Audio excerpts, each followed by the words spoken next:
नमस्कार दोस्तों, वापस से स्वागत है हमारे चैनल में। और बहुत लोगों की रिक्वेस्ट आ रही थी कि सर एक ऐसा टॉपिक जो बहुत चीज़ों से रिलेटेड है, और उस टॉपिक का नाम है नो फैप। आपने सुना भी होगा, बहुत सारे वीडियोस देखे होंगे यूट्यूब में, मगर बहुत सारे वीडियोस में अलग अलग वीडियो देखने के बाद भी लोगों के अंदर कन्फ्यूजन आ गया है। कंफ्यूजन किस टाइप का कि लोग बोलते हैं सर क्या करें, हम किस चीज को फॉलो करें। नो फैप मतलब ब्रह्मचार्य। हम क्या उस वीर को जो नाश हो रहा था किसी भी वजह से, फॉर एग्जांपल वो मास्टरबेशन हस्तमैथुन की क्रिया कर रहे थे, कंटिन्यू कर रहे थे, एडिक्शन कर रहे थे, या वो नाइटफॉल हो रहा था और नाइटफॉल में भी वीर नाश हो रहा था जिसको लॉस ऑफ सेमिनल फ्लूइड बोलते हैं, लॉस ऑफ वाइटल फ्लूइड बोलते हैं, या फिर बहुत ज़्यादा वो एडिक्टेड था सेक्सुअल एक्टिविटी करने के लिए। तो डिपेंड करता है कि आज आपके सामने बहुत सारे सवाल आते हैं। अभी मेरे पास एक आप बीती मतलब एक पेशेंट मेरे पास आए, उन्होंने मेरे से बहुत सारी चीज़ें डिस्कस करी। मेरे बहुत टाइम से मुझसे वो पेशेंट जुड़ा हुआ, लगभग कई 6 महीने से। वो 6 महीने पहले जब वो आया था तब उसके दिमाग में बहुत सारे कन्फ्यूजन थे। उसने कहीं कुछ पढ़ लिया था यूट्यूब के माध्यम से, किसी किताब के माध्यम से, कि नोफेप एक ग्रुप होता है, मैं उस ग्रुप को ज्वाइन करूंगा। और अलेक्जेंडर जी ने उस ग्रुप की शुरुआत करी थी 2003 में। तो बहुत सारी चीजें उसके दिमाग में थी, सर मैं अब ब्रह्मचारी रहूंगा, मैं वीर नाश नहीं करूंगा, मैंने कई साल से हस्तमैथुन किया है, उल्टा लेट के अपने वीर को रगड़ा है, और हाथ से भी मैं हस्तमैथुन करता हूं। तो बहुत सारी चीजें उसके सामने आ रही थी, बहुत सारे डाउट्स उसके दिमाग में आ रहे थे कि सर अब मैं नो फैप मतलब मैं ब्रह्मचारी रहूंगा, वीर नाश नहीं करूंगा, मैं कसम खाता हूं। तो चलिए शुरू करते हैं आज उस आप बीती के बारे में। उस पेशेंट का नाम हम नहीं लेंगे वीडियो में, मगर उस पेशेंट ने बहुत सारी चीज़ें डिस्कस करी। पहली बार वो मिथ भी थे उसके दिमाग में कि मैं सर अब नो फैप यानी अब मैं मास्टरबेट भी नहीं करूँगा, तो मैं अपने जीवन को सुधारूंगा और मैं एक वीर नाश ना करके अपने जितनी भी चीज़ें जो मैंने गवा दी हैं, मानसिक संतुलन बोल सकते हैं ना, वो फ्रस्ट्रेशन था उसके दिमाग में। मगर जब वो बैक टू बैक मेरे पास फॉलोअप के लिए आता था पेशेंट, जैसे कि उसने बोला मैंने मास्टरबेट नहीं करा, मैंने क्विट कर दिया, उसका नाइटफॉल बढ़ता जा रहा था। वो शुरुआत 6 महीने पहले की थी। 6 महीने से आज उस बात को 6 महीने लगभग हो चुके हैं, और अब वो 6 महीने के तक भी वो पछताता रहा, बहुत ज़्यादा डिमोटिवेट होता रहा। हर बार आता था मैं उसको मोटिवेट करता था, वो बोलता था सर मैंने बिल्कुल मास्टरबेट नहीं करा, मगर मेरा नाइटफॉल नहीं रुक रहा है। जब नाइटफॉल नहीं रुक रहा था, इसका मतलब नाइटफॉल ना रुकना मतलब ओवरफ्लो। अब ओवरफ्लो क्या होता है? जब पेशेंट कई सालों से मास्टरबेट कर रहा था, हम रोज खाना खाते हैं, रोज ऊर्जा बनती है, हमारा वीर बनता है, वो वीर बनता है, उस वीर का संचय होना जरूरी है, मैं मानता हूं। मगर बोलते हैं ना, कोई भी चीज की लत बेकार है, कोई भी चीज की एडिक्शन, कोई भी चीज की फ्रीक्वेंसी अगर वो ज़्यादा है तो वो हमें दुखदाई कंडीशन में ला देती है। जैसे लोग सिगरेट पीते हैं, उसमें भी बहुत दिक्कत है कि वो एडिक्शन है। वो बोलते हैं सिगरेट नहीं पीऊंगा, पॉटी नहीं होगी, फ्रस्ट्रेशन आएगा, मैं अपना काम नहीं कर सकता, मेरा दिमाग तेज चलता है। वो भी एक मिथ है, मगर वो माइंडसेट है। वो बोल सकते हैं ऑब्सेसिव, ऑब्सेसिव कंपल्सिव। जैसे ही मास्टरबेशन भी एक ऑब्सेसिव कंपल्सिव सेक्सुअल डिसऑर्डर है, जिसको एक पेशेंट अपने अंदर बिठा लेता है कि मैं जब तक हस्तमैथुन नहीं करूंगा, जब तक मेरे को नींद नहीं आएगी, जब तक मैं उल्टा लेट के नहीं घसीटूंगा, मुझे वीरनाश नहीं होगा, जब तक मेरा माइंड रिलैक्स नहीं होगा। तो ऐसी बहुत सारी मिथ होती हैं। और पेशेंट एडिक्टेड तो होता है, साथ में जब वो क्विट करना चाहता है, उसको बोलते हैं विड्रॉल सिम्टम। रिटेंशन करना चाहता है, वो बोलता है मैं संचय करना चाहता हूं। अब वो वीर का जो संचय होना चाहिए वो कैसे होगा? जब तक वो मास्टरबेट छोड़ेगा नहीं। अगर वो मास्टरबेशन छोड़ देता है तो उसको नाइटफॉल होने लगता है, तो वो बड़ी दुखदाई कंडीशन में आ जाता है। एक साइड खाई, एक साइड कुआं। अब वो बार बार एक ही सवाल करता है। हर बार आता था, बोलता है सर मास्टरबेशन तो छोड़ दिया, मेरा क्रेविंग भी कम हो गई, मेरा एडिक्शन भी बंद हो गया, मैंने विल पावर भी स्ट्रॉन्ग कर दिया, आपकी बातें भी मान ली, मगर नाइटफॉल कंट्रोल नहीं हो रहा। अब आप सोचिए कि नाइटफॉल नेचुरल है कि क्या है? ये सबसे बड़ा सवाल है। अगर वो कई साल से मास्टरबेट कर रहा था, उसकी आदत थी उसको वीर को नाश करने की, तो एकदम कैसे रुक जाएगी? तो सबसे पहले एक पेशेंट को अपनी साइकोलॉजिकल प्रोसेस को समझना पड़ेगा। पेशेंट हमेशा एक्सेप्ट नहीं करता है। पेशेंट सोचता है मैंने कई सालों से मुट्ठी मारा था, मैं 1 महीने में ठीक हो जाऊँ। 1 महीने में कैसे ठीक हो जाएगा? उसका जो माइंडसेट था वो 1 महीने में कैसे बदल जाएगा? उसकी आदत थी वो 1 महीने में कैसे बदल जाएगी? उसका जो एडिक्शन था वो 1 महीने में कैसे बदल जाएगा? तो ब्रह्मचार्य होना, नोफेप को फॉलो करना बहुत अच्छी बात है, मगर वो धीरे धीरे हो पाएगा। आज जो प्रकृति ने हमें दिया, अगर आपको भूख लगती है तो आप कैसे डिसाइड करेंगे कितनी रोटी खाऊं? बोलते हैं ना, एक कुछ लोग बोलते हैं सर रोटी कभी गिन के नहीं खाना चाहिए। वो क्यों? इसलिए बोलते हैं कि जितनी भूख होगी उतनी खाएंगे। मगर अगर आप भूख से ज्यादा रोटी खा गए तो? और वही पानी के साथ होता है। पानी की प्यास भी हर इंसान को लगती है। 70% हमारे शरीर में पानी है। मैं तो हमेशा हर पेशेंट को बोलता हूँ भरपूर पानी पियो, भरपूर फ्रूट्स खाओ।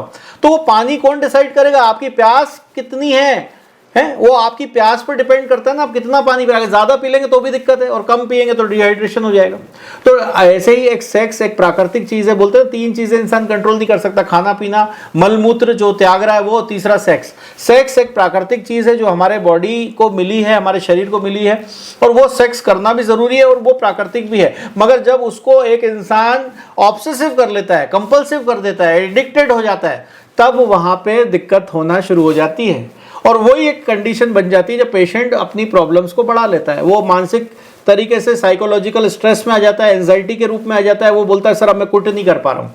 वो क्विट क्यों नहीं कर पा रहा? क्योंकि उसने दिमाग में बिठा लिया है, और वो शरीर ने भी बिठा लिया है, शरीर को भी आदत हो गई है। जैसे एक इंसान को सुबह उठने की आदत है, नहीं भी अगर अलार्म होगा तो भी उठ जाता है। और जिस इंसान को लेट सोने की आदत है, उसको कितना भी सुला दो वो नहीं सोएगा, नींद की गोली भी दे दो तो नींद नहीं आएगी उसको, क्योंकि आदत है उसको लेट जागने की।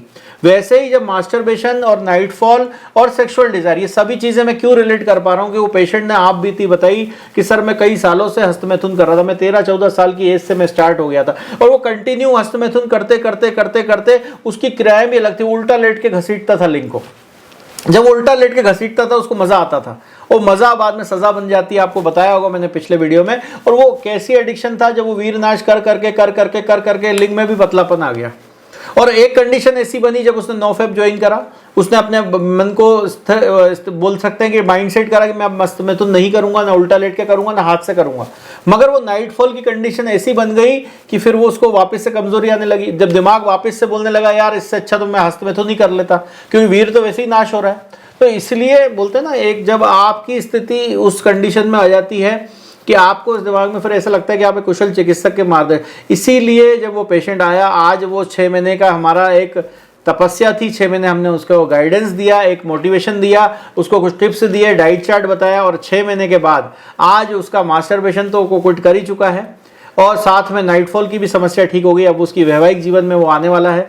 तो आज उससे वो ब्लेसिंग्स लेने आया था कि सर अब मैं वापस से, जब मैं अब जैसे लिव इन में था, वो कभी कभार लिव इन रिलेशनशिप में उसको बहुत ज़्यादा प्रॉब्लम आई, जब ब्रेकअप हो गया था।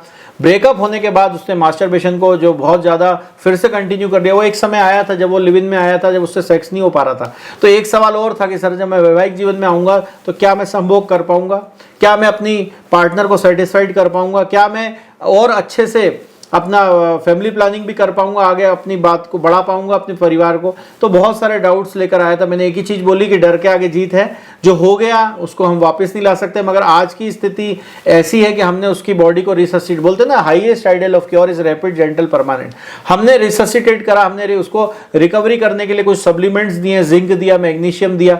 अगर मेडिसिन की बात करूं, जब उसका मास्टरबेट बोलने के बाद भी नहीं छोड़ पा रहा था, बूफोराना एक मेडिसिन है, आप नोट कर सकते हैं, बूफोराना बहुत अच्छी मेडिसिन है, हमारे होम्योपैथिक में बहुत फेमस मेडिसिन है। ये एक ऐसी मेडिसिन है जो एडिक्टेड होते हैं ना उनको रोकती है। सेकंड मेडिसिन होती है हमारी ओनोस्मोडियम, बहुत अच्छी मेडिसिन है, इसमें भी बहुत ज़बरदस्त एडिक्शन होता है, पेशेंट को लॉन्ग लास्टिंग एडिक्शन होता है। और तीसरी मेडिसिन है स्टेफिस एग्रिया, इसमें भी लेसिवियस थॉट्स आते हैं, पेशेंट बार बार इंडल्ज हो जाता है अपने आप को, बार बार वो पॉर्न मूवीज देख के, पॉर्न एडिक्शन की वजह से, या मन में उसके विचार आते रहते हैं, सेक्सुअल थॉट्स आते रहते हैं, वो अपने आप को कंट्रोल नहीं कर पाता, भले ही वो उल्टा लेट के करे चाहे बाथरूम में जाके करे। स्टेफिस एग्रिया बहुत अच्छी मेडिसिन है जो कि सिम्टोमेटिक बहुत अच्छे रिजल्ट देती है। चौथी मेडिसिन है हमारी सेलिनियम, सेलिनियम में भी लॉस ऑफ वाइटल फ्लूइड होता है। 95% सेमाइनल एमिशंस के केसेस में सेलिनियम बहुत अच्छी मेडिसिन है जो काम करती है। और last but not the least conium mac, conium mac ने भी बहुत अच्छे रिजल्ट्स दिए हैं। और जो डेबिलिटी आ जाती है पेशेंट के अंदर, कमजोरी आ जाती है, थकान आ जाती है, पेशेंट बोलता है अब मैं अपने आप को कमज़ोर फील कर रहा हूँ, थका हुआ फील कर रहा हूँ, उसमें एसिड फॉस यानी फॉस्फोरिक एसिड, ये फॉस्फोरिक एसिड ग्रुप की मेडिसिन बहुत अच्छे रिजल्ट्स मिलती है, फॉस्फोरस ग्रुप की मेडिसिन है, बहुत ही अच्छे रिजल्ट्स देती है। बाकी वाइटा C15 हम लोग नर्वाइन टॉनिक के रूप में देते हैं, ये भी डॉक्टर रैकवेक का बहुत अच्छा फॉर्मूला है। साथ में GH फॉस देते हैं हेस्लेप्स का, ये भी एक नर्वाइन टॉनिक के रूप में दे सकते हैं। तो वो रिजल्ट्स तो हर मेडिसिन के अच्छे मिलते हैं, मगर सबसे पहले काउंसलिंग की ज़रूरत है पेशेंट को। सबसे पहले उसकी आप बीती जो उसके साथ हुई है, उसके साथ क्या कंडीशन है, क्या वो फेस कर रहा है, उससे हमें रूबरू होना पड़ता है। वो अपना पूरी बातों को व्यक्त करता है, राब्ता करता है, हमसे आके मिलता है। पहले का ज़माना अलग था, आज तो 21वीं सदी, आज ये इतना डिजिटल इंडिया, इतना ज़्यादा आज ऑनलाइन कंसल्टेशन माध्यम इजी हो गया, घर बैठे भी वो काउंसलिंग करा सकते हैं। और वो पेशेंट जब हमारे पास आए तो आज मुझे लगा कि आज का जो युवा है उसको सेक्स एजुकेशन की ज़रूरत है। अब आज भी टैबू है, घर में सेक्स एजुकेशन की बात नहीं करते, बच्चों को नहीं बताते कि इसके क्या साइड इफ़ेक्ट्स हैं हस्त मैथुन के, और नाइट फॉल क्यों होना चाहिए या नहीं होना चाहिए, या सही है गलत है। तो ये बहुत सारे सवाल लेके मरीज जब आता है तो उसके दिमाग में बहुत सारे वीडियोस देख के आता है, बहुत सारी किताबें पढ़ के आता है, बहुत सारे दोस्तों से बोलते हैं ना, राय और चाय, ये दो चीज़ें हमें हमेशा फ्री मिलती है। तो दोस्त जो चाय पिला के राय देते हैं कि तू तो मुट्ठी मार और कुछ नहीं होता, वो बाद में जाके जब एडिक्शन आ जाता है तो दोस्त भी काम नहीं आता, वो दोस्त भी छोड़ के चला जाता है। तो वो जो एक प्रथा, एक जो चेन सिस्टम जो बोलते हैं चला आ रहा है, दोस्त एक दूसरे को मोटिवेट करते हैं कि तू मुट्ठी मार और मास्टरबेट कर।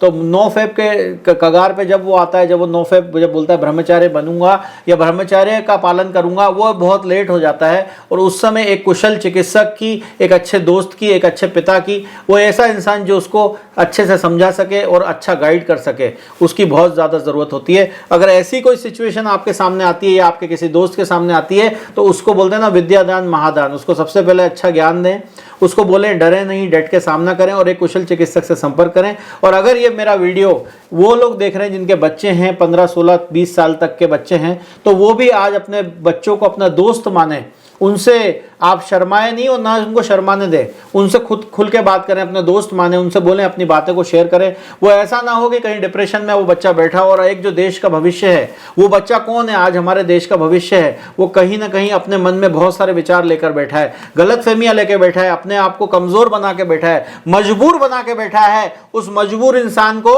एक मजबूत इंसान आप ही को बनाना है। हर चीज़ का इलाज है, भले वो काउंसलिंग से हो, भले वो हमारी दवाइयों से हो, भले ही हमारे डाइट चार्ट से हो, भले ही हमारे मसाज एक्सरसाइजेज से हो, हर चीज का इलाज है। इन्हीं शब्दों के साथ आज का वीडियो आपको कैसा लगा वो आप बीती हम बता इसलिए रहे हैं कि आप भी अपने आप को रिलेट करें। और हर बीमारी का एक अच्छा इलाज होता है, बस आपको बोलते हैं ना मंजिलें मिल जाती हैं, भटकते ही सही, गुमराह आज भी वो है जो घर से निकले ही नहीं। तो घर से निकलिए और ना निकल पाए तो ऑनलाइन कंसल्टेशन के माध्यम से अपने कोई भी चॉइस के अच्छे चिकित्सक से, सेक्सोलॉजिस्ट से आप संपर्क कर सकते हैं। इन्हीं शब्दों के साथ अपना ख्याल रखें, सुरक्षित रहें। जय हिंद, जय भारत, नमस्कार।